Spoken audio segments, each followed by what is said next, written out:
This podcast discusses child sexual abuse and the impacts of harm on children and families. While we won't include graphic detail, some listeners may find this content distressing. Please take care while listening and consider pausing or seeking support if you need to. There's many and varied support services available, including Lifeline on 13 11 14, Kids Helpline for 5 to 25-year-olds on 1800 55 1800, and the Sexual Assault Helpline on 1800 010 120. If you're outside of Australia, we encourage you to seek a local support service.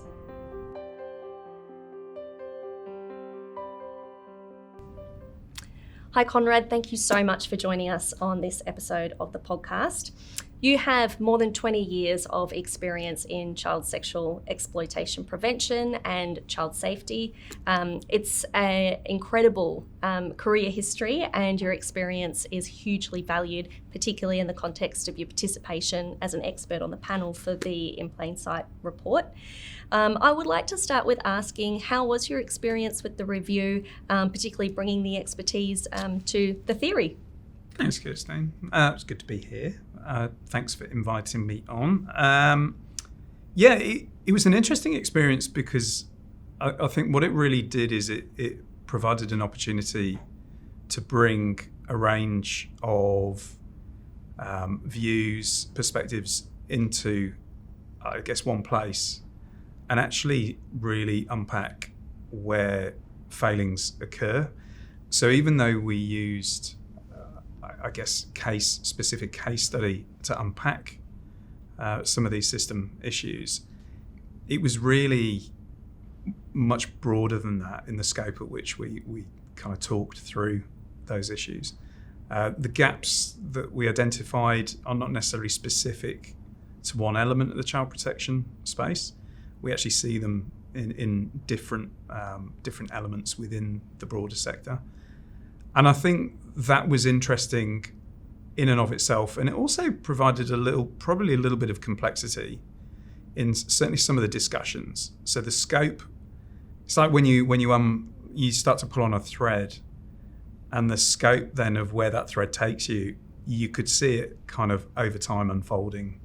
And what I think was interesting, given the diverse range of people involved, is that there was general unison around what most of those gaps looked like and what actually some of the solutions probably needed to look like as well. Can you talk us through what some of those solutions were, particularly in the context of your experience in child safeguarding, victim engagement, policing, and of course child sexual exploitation prevention? Yeah, so what was interesting, I think, that really came through was just how many missed opportunities there had been. And while we obviously, like I said, we used a specific case to unpack these issues, it wasn't synonymous with that one case. So it kind of gave an opportunity for us to actually go, well, there were missed opportunities there. We actually see these missed opportunities on other cases. I spend a significant amount of time every week consulting on cases specific to child exploitation, and sometimes more broadly harmful sexual behaviours. And it's really interesting that you would see, while we looked at this one case to help drive the review, we're seeing those issues across other cases. So we see these gaps over time in relation to other victims who weren't necessarily involved in that case. And I think that was I guess sort of helped to legitimise the viewpoint of people in the room. So when we were coming together and we were thrashing out what everybody's seeing, I think that was quite interesting.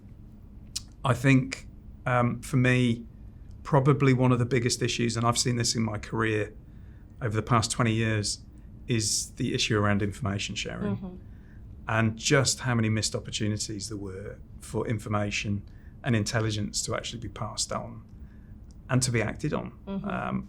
And I think when I used the word legitimacy earlier, that kind of validated what we've seen historically, Mm-hmm. but it was also frustrating at the same time when you kind of look at the fact that the case study we used had a 19-year history, Mm-hmm. so almost 2 decades. Mm-hmm. It's basically as long as I've been in this career focused on child protection. And I think that kind of, for me, made me feel a little bit sad that time and time again, you'd seen these missed opportunities around information being passed to the right people, some people not sharing information simply because they were scared to do so. And I think underpinning all of this, when I've reflected on the discussions and the report itself, is the fact that underpinning all of it, you see a real strong theme of fear. Mm-hmm. So whether that's people fearful of actually sharing information because they think they're actually doing the wrong thing by sharing information, fearful that they don't have enough information to share, so they don't bother to share at all, fearful that they'll look stupid for sharing information, fearful that they'll lose their job because they've shared information. And so you see all of this occurring, and then at a systems level, you see fear within government systems that there are gaps and there are failures, and therefore somehow, we don't really want to go there, or we shouldn't go there. So you see fear appear a lot, sort of in the subtext, I think. And I think one of the big challenges that, in my reflections, that we probably need to overcome from a system perspective is this fear of getting something wrong. Mm-hmm. Stuff happens. Stuff does go wrong. Yeah, that's a human element. Yeah. And so it's understanding how can we actually create a safe space where when mistakes occur, when failure does occur, it can actually be solved or sort of, I guess, unpacked in a way that doesn't cause people to just be fearful because they're worried about the consequence of that. Mm-hmm. We need to see a system that actually creates a safe space for people to be able to go, actually, there have been failures here, it's been a mistake. Mm-hmm. What can we learn from this, and what can we do differently? And it's interesting because in the recommendations, when we think about that fear element, you see reference to the need for people to be able to whistleblow without fear. So employers not being fearful that they can act when something's not right or wrong because they're fearful that maybe they'll get repercussions in relation to privacy law or employment law. In the case from In Plain Sight, there were a number of warning signs that were present, yet they were missed. And you've alluded to some of the reasons around fear and culture of potentially why people didn't report. But from your experience globally over the past 20 years working in these kinds of systems, why do you think the system struggled to accurately interpret and respond to the known risk? That's a really big question. And it's layered, really. There are multiple reasons. So one is, if I think about the need to be child-centric, the fact of the matter is, and this is a global issue, children are very low down when it comes to the hierarchy of human rights. Now, that may sound like a shocking thing to say, but actually history dictates that. We see that going back decades. We still have not gotten to grips with the fact that children should actually be sat at the top of the hierarchy of human rights. If we did truly place children at the top of the hierarchy of human rights, we'd actually see action taking place much quicker where concerns are first flagged. And we don't see a history of that occurring globally. Children are often tagged on to adult issues, not recognised in their own entity as an individual, as a human with their own set of rights that should therefore be looked at in their own right. And I think that's globally, when I look at it, that's a big issue that actually needs to be addressed across the board. I think what that then, the knock-on impact of that then is we see commonly, certainly in cases of child sexual abuse, children just not being believed. And then if we kind of push the sphere of that out a bit further, we see parents not being believed, or members of the community who do raise flags around behaviour or concerns, being made to feel like they're actually exaggerating, or that it's nothing to worry about. And I think that's a real problem, because when we talk about culture and we talk about shifting the culture to one where we're saying child protection is everyone's business, well, we're not doing a very good job if we're not actually sensitive to the way the community views things, and certainly not sensitive to children and young people who might be disclosing or in their own way raising flags and concerns. And it's really interesting because yesterday I was in a conversation with a group of mothers in my local park. So I was taking the dogs for a walk with my wife, and we bumped into some of our neighbours, and they know what I do. And the conversation didn't take long to come around to child protection. And it was really interesting because I was listening to them talk about concerns that they had, that their kids had raised about certain individuals in certain settings. And I asked the question, I said, so what have you done with that? Well, it's a little bit difficult because every time we kind of flag anything or raise anything, we're made to feel like we're just complaining and that we're a problem. And I said, so what are you then doing with that? So if that's how you're being made to feel, how are you managing that? Where are you taking that? Who are you going to with that? And I think this kind of feeds into this bigger issue of the fact that as a society, we're fearful, whether we're fearful of reporting or whether we're fearful as the ones taking reports. I think we need to get more comfortable in that space. How do we do that? We've got to have honest, transparent conversations, and actually, it does require courage. It requires courageous conversations. So, in other words, being willing to sit with the discomfort and acknowledge that there's something in this that we need to confront. When we look at the research, we continually see with the research evidence that the community, the general public, believe that we have an issue with child sexual abuse in society.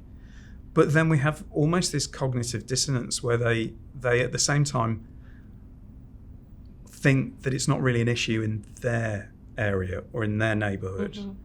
And so that then begs the question, so where then? If not in their neighbourhood, where?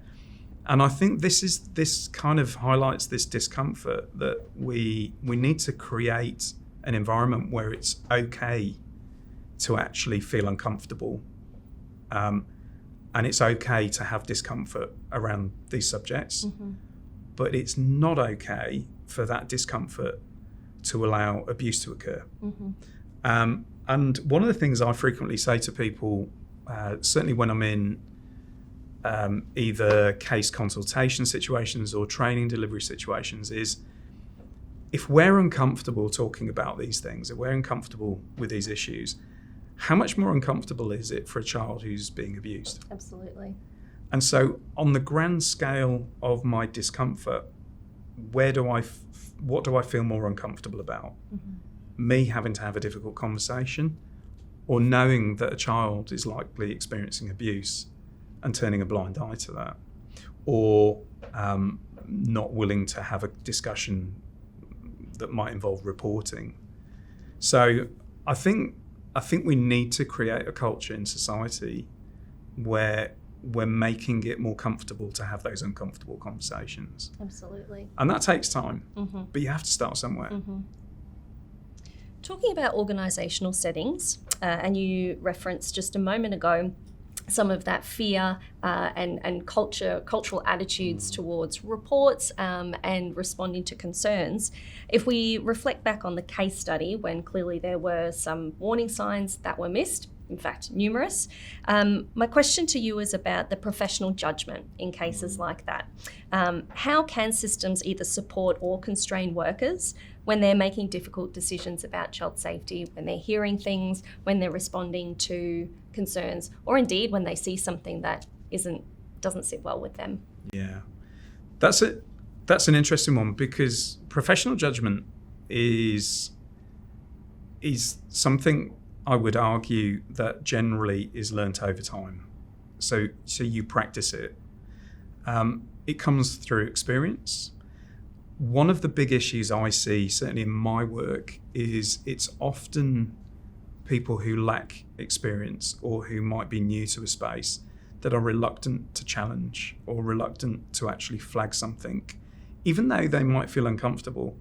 And I think this is where we really need to understand the role that robust policies and procedures have, so systems have, in helping people, accompanied with training. One of the recommendations out of this review is the need for national child safeguarding training. The reality is, if you've got a mix of people coming from different perspectives, different angles, different life experiences, you're going to get inconsistency in how people will respond to something. And so your policies and procedures, coupled with consistent training, should actually help to deal with some of that. People need to feel confident that what they're doing is the right thing. Well, what tells them that they can be confident that they're doing the right thing? Generally, it's a procedure. Generally, it's making it very clear to people from the outset, these are the expectations and this is the conduct that we would expect from you.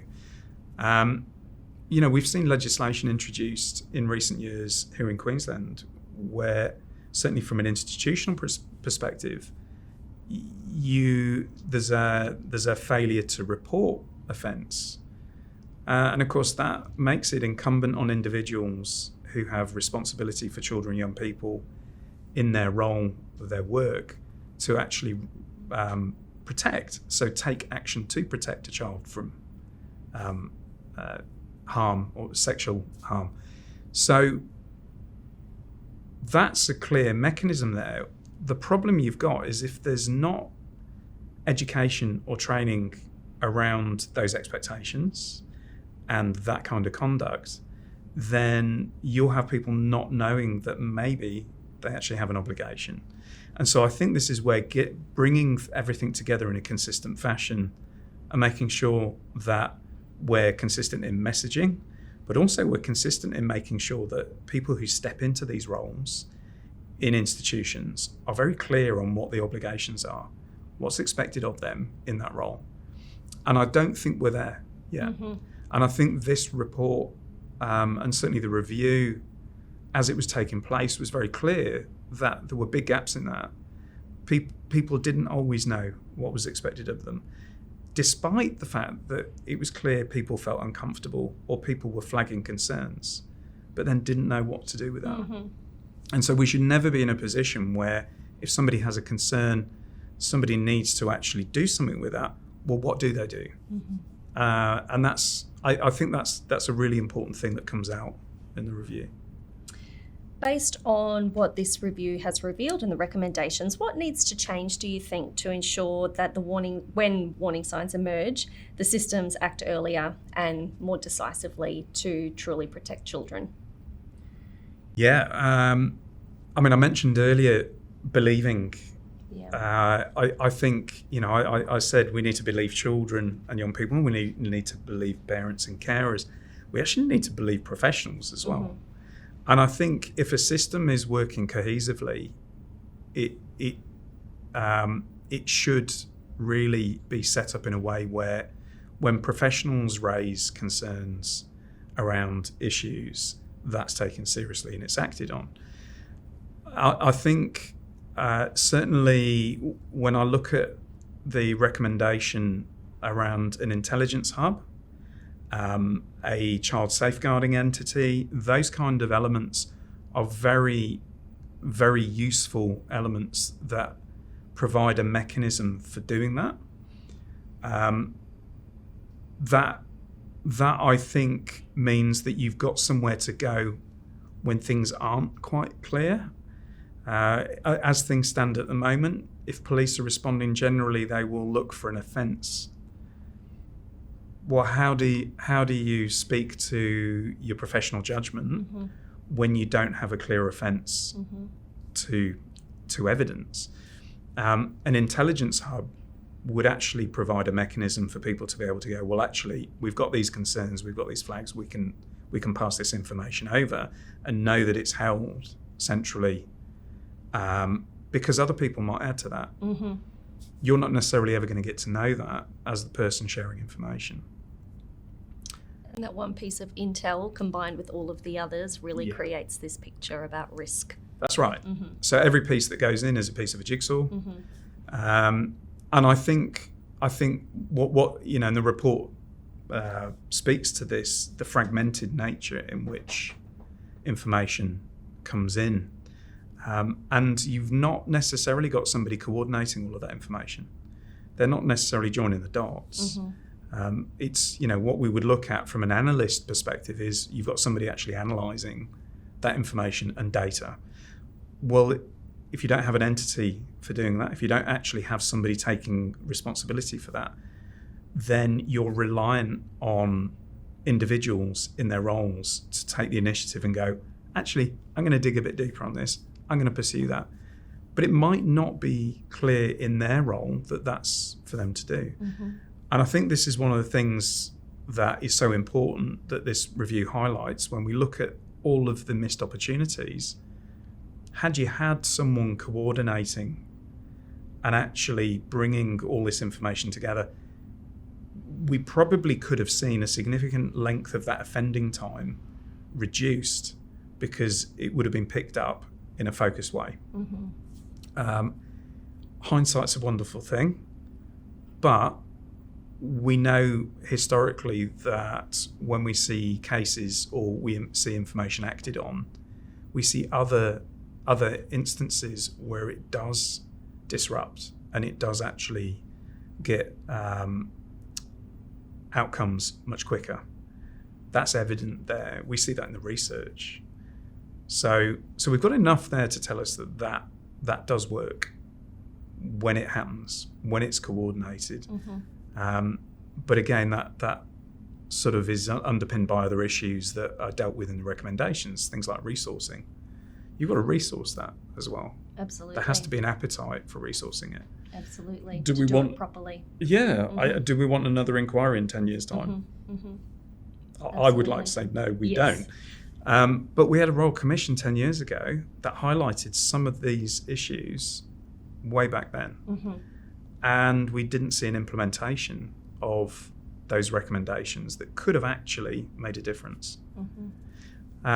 So I think you kind of, I think if we're thinking about problem solving, we actually need to see tangible action from recommendations. Absolutely.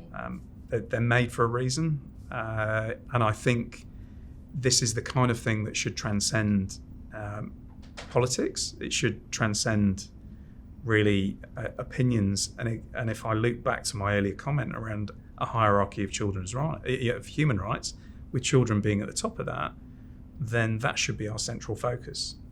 Are we being child-centred? Absolutely. So we have been talking about what happens when risks are ignored in cases of child sexual abuse. From what I'm hearing, the main issues that, or the main areas of focus is children need to be centred in all decisions.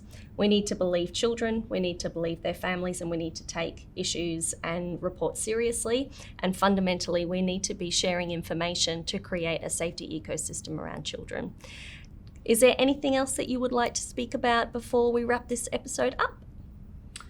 I think everything you've just said there is nice and succinct, and it pulls it together nicely. I think